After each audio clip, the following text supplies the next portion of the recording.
Students, dear friends and dear brothers and sisters, once again I welcome to all of you in Dr. Chandra online classes for education. मेरे प्रिय विद्यार्थियों, प्यारे भाई और बहनों, प्यारे साथियों, प्यारे मित्रों, मैं आप सभी लोगों का एक बार फिर से doctor S Chandra online classes for education में स्वागत करता हूं। आप सभी लोगों का हार्दिक स्वागत है, हार्दिक अभिनंदन है। प्रिय विद्यार्थियों, पंडित दीनदयाल उपाध्याय गोरखपुर विश्वविद्यालय गोरखपुर से जो भी विद्यार्थी बीएड कर रहे हैं उनके लिए बीएड द्वितीय सेमेस्टर में बीएड सेकंड सेमेस्टर में एक कोर्स है जिसका कोर्स कोड है AGBED 106। कोर्स का नाम है स्कूल मैनेजमेंट एंड लीडरशिप या विद्यालय प्रबंधन और नेतृत्व। तो यह जो क्वेश्चन पेपर आया था, इस पेपर का सत्र 2023-24 के लिए, उस क्वेश्चन पेपर में कौन कौन से प्रश्न आए थे इन्हीं को देखेंगे।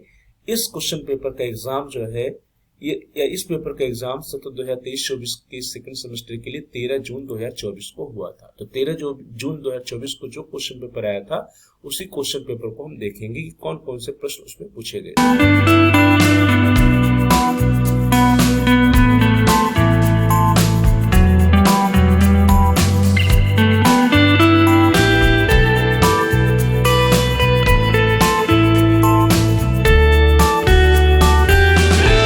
देखिए आपके स्क्रीन पे क्वेश्चन पेपर आ गया है AGBED 106 BEd second semester examination 2023-24 CBCS mode BEd school management and leadership. Time है 3 hours, maximum marks 75। Note, there are 3 sections A, B and C and candidate has to attempt questions from all sections. Marks are indicated against each section.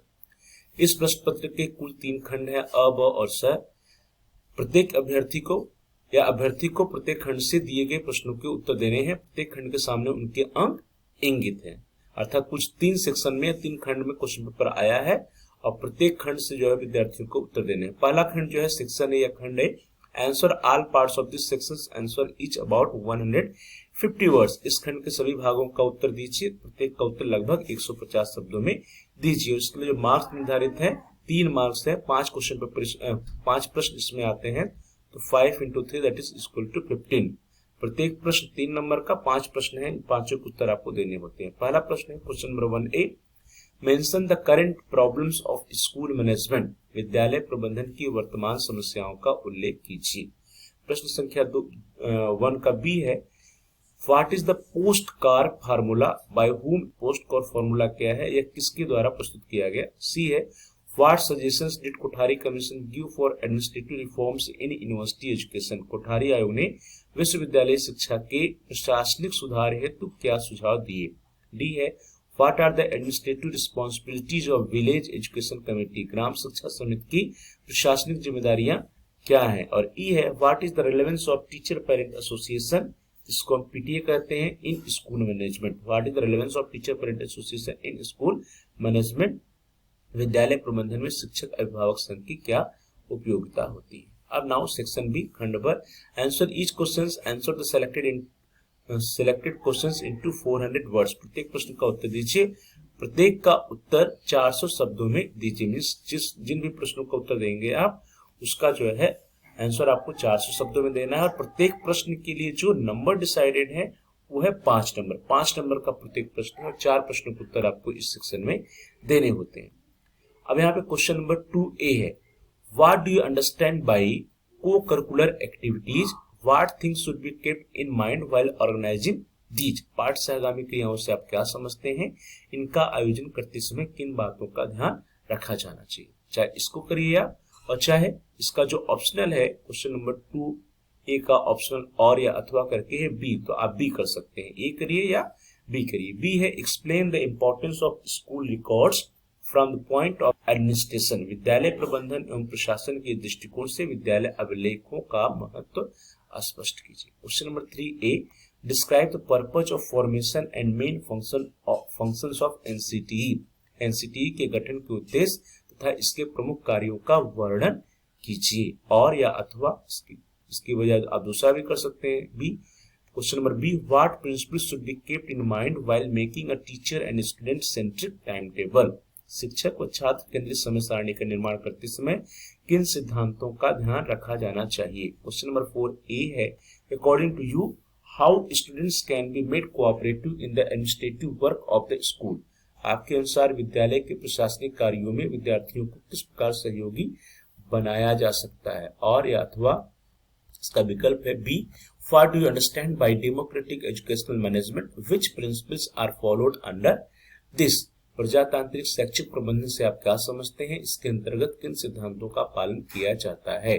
Question number 5A, What do you understand by school organization? What elements its structure is made of? विद्यालय संगठन से आप क्या समझते हैं? इसकी संरचना किन तत्वों से मिलकर होती है? और या अथवा B, What is the importance of discipline in achieving educational objectives? What is the importance of discipline in achieving educational objectives?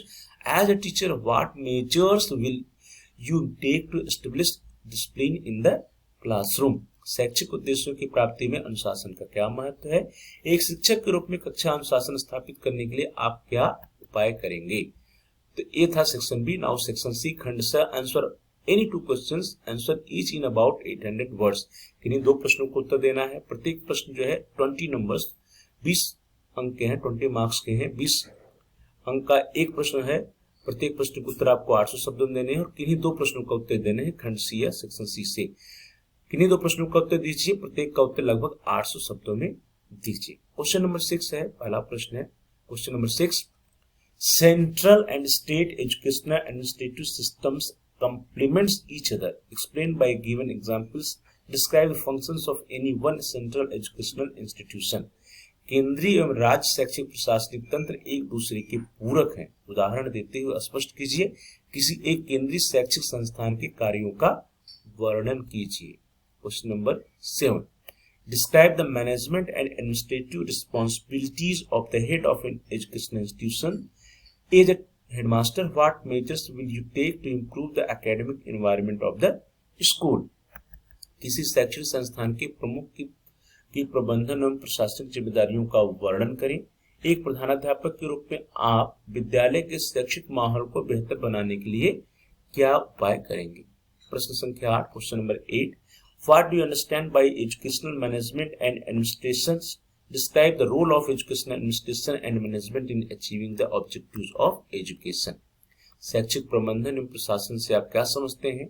शिक्षा के उद्देश्यों को प्राप्त करने में शैक्षिक प्रशासन एवं प्रबंधन की भूमिका का वर्णन कीजिए। क्वेश्चन नंबर 9 है, What is the importance of classroom management in the teaching learning process? Describe the challenges of classroom management and the strategies adopted to solve them. शिक्षण अधिगम प्रक्रिया में कक्षा कक्ष प्रबंधन का क्या महत्व है? कक्षा कक्ष प्रबंधन की चुनौतियों एवं उनके निराकरण हेतु तो अपनाई जाने वाली युक्तियों का वर्णन कीजिए।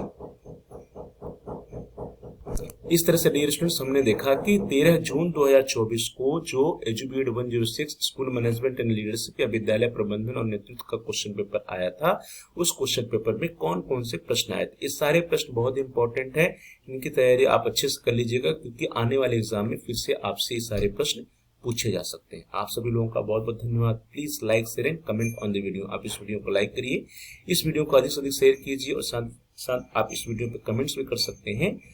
और यदि अभी तक आपने चैनल को सब्सक्राइब नहीं किया है तो कृपया आप चैनल को सब्सक्राइब कर लीजिए। जहां पर सब्सक्राइब लिखा है उसके बगल में बेल का आइकन है, उसको प्रेस कर लीजिए। उससे यह होगा कि जो भी नए वीडियो जाएंगे उसकी सूचना, उसकी नोटिफिकेशन आपको समय से मिल जाएगी। इसलिए आप बेल आइकन को अवश्य प्रेस करें और ऑल के ऑप्शन को सिलेक्ट करें। So dear students, thanks for watching, thanks to all of you. Please like, share and comment on the video. Also subscribe the channel and press the bell icon all. आप सभी लोगों का बहुत बहुत धन्यवाद।